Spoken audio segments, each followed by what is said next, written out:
What's up everyone, it's Warhorg and welcome back to the channel. And today I want to talk about a topic Overwatch has been struggling with for some time. And I'm saying struggling because it's something that can really ruin the fun of the game.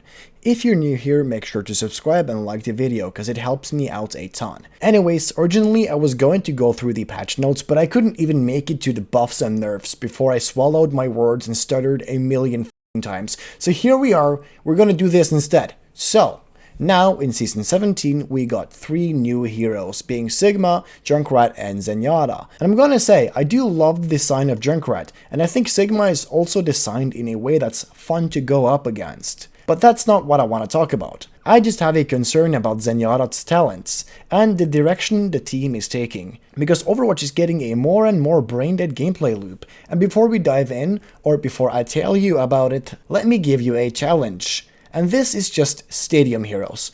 I'll name a couple of heroes in Stadium and you have to guess what they all have in common. So we have Queen, Cass, Genji, Soldier, Ana, Juno, Mercy, Moira, and Zenyatta. What do all of these have in common? I don't know if you guessed it, but all of them has talents that either removes skill expression by giving them auto-aim or promotes a brain-dead playstyle of spamming abilities and slows you and applies anti-heal Moira, with an exception being Mercy because her whole playstyle is in other aspects than aim, like movement, for example, and not to mention how fucking annoying Kiriko's clone is, because it's more or less just another person that can deal actual heavy damage or heal. And I'm saying it's really unhealthy for the game to promote this playstyle that Kiriko has, and I think they nerfed, I might be wrong, but I think they nerfed Kiriko's clone like yesterday, where it's 2.5 seconds instead of 5 seconds, but I still don't think it should deal damage and heal and move realistically. I don't know if you still can, but probably, but you could also solo kill someone from max HP to 0 without even hitting them on Soldier.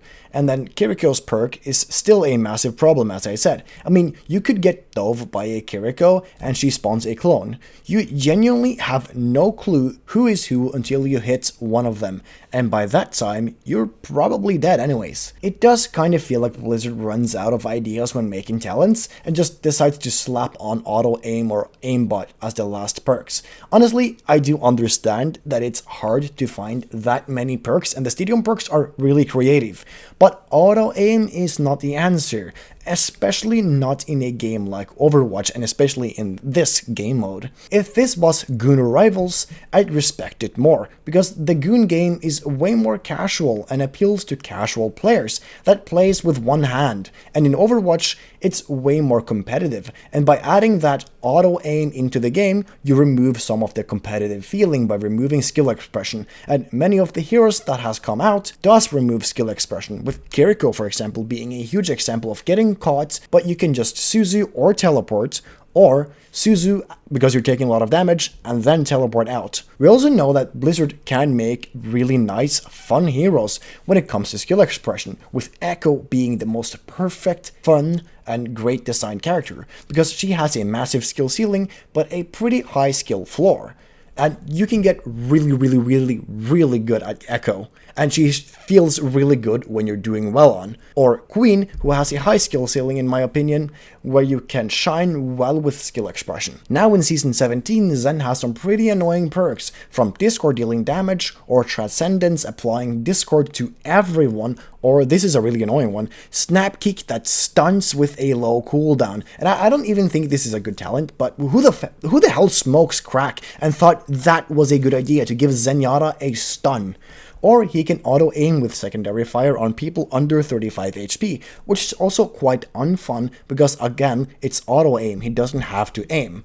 So, all in all, to wrap this up, I just want to say that Stadium is the most fun I've had in Overwatch in a really long time, and I do think it is the greatest mod to be added into the game, and props to the whole development team, because Stadium is the definitive Overwatch 2, and even though auto-aim makes it less fun to play for competitive players, it doesn't literally ruin the game mode. Will they change it? Maybe. And I'm saying maybe because one of the best points Overwatch has over its competition gooning rivals is a good competitive system and a good competitive design of the game. But I'm saying maybe because of the original Overwatch vision Jeff Kaplan had, to make a really hard game, to make it easier over time, I believe. And we have seen Blizzard adding easier heroes than the base cast, but we will have to wait and see. But before we wrap the video completely up, I just want to talk a little bit more about Zen, because the problem with Zen is not only that he has some really strong perks and can deal a lot of damage. The problem for me, especially when I'm playing Genji, is the Discord perk that makes Discord deal damage. It's not necessarily a really good talent, but the problem with the talent is that you cannot block it, you cannot dodge it, and you cannot deflect it. There is no way to avoid a Discord. You cannot avoid a Discord unless you just don't peek Zenyatta, and you can't just like not peek him, right? And diving him, he applies Discord and he snap kicks you and you're already almost dead. Like, it deals a lot of damage. And adding on top of that, he can buy a lot of items to get really tanky. So Zenyatta, who's supposed to be a glass cannon support with high damage, a strong ult and low healing, is now a cannon with high damage, gets tanky enough, has a strong ult, and has okay healing. And I think that's the problem, that he gets too much right now, if you get what I mean. But now I'm just straight up yapping to make the video longer than an average TikTok, so make sure to like the video and subscribe if you agree on some of my points, and I will see you next time. Goodbye.